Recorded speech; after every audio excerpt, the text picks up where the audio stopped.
Agree ba kayo dito sa sinabi ni Blight na parang may nakikinig sa inyo sa mga cellphones niyo? Nang pag-uusapan mo lang to, tapos biglang pag-open mo ng phone mo, paano mo nalaman na yan yung pinag-uusapan namin? Parang gusto ko ng Jollibee, tapos pagbukas mo Jollibee, May nagmumukbang. Ayan. Oh my God! May mga Russian spice talaga So, sa di ba, phone. parang nakaka-alarma siya sa part. Mayroong nagmamasid sa inyo. Kasi lahat ng interest ko is being studied. No? Hindi na siya organic. No? Nakikita mo sa FYP mo, hindi na siya yung iba-iba. There are two sides doon for that. No? Una, good thing siya. Pinapakain na sa akin yung mga gusto kong contents, no? Na gusto kong panoorin. So, hindi ko na kailangan i-search pa. So, mas magdi-deep dive ako kaagad. Alam ko agad yung mga interesado ako.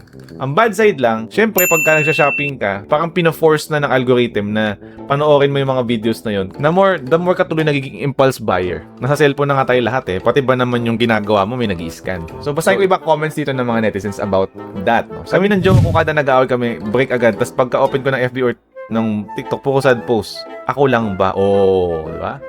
So, usually po dahil yan sa access ng microphone po sa mga apps. Di ba po yung mga apps na i-ask mo na to allow camera and microphone for use? I believe doon siya na-access, tas i-incorporate na lang sa algorithm.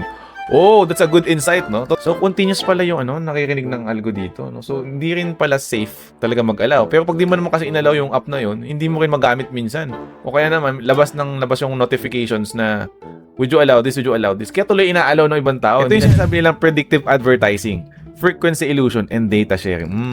Again, sa mga business pabor to. Kasi the more nila naakal yung habits mo, the more sila nagkakaroon ng idea what to improve sa product nila. Impulsive na tayo dahil sa mga pinapakita ng mga video sa atin. And so anyways, yun lang naman yung insight. Ano sa tingin nyo guys? Na-annoy din ba kayo? Or do you agree with Blight, no? Na parang may spy daw sa atin sa mga cellphone natin.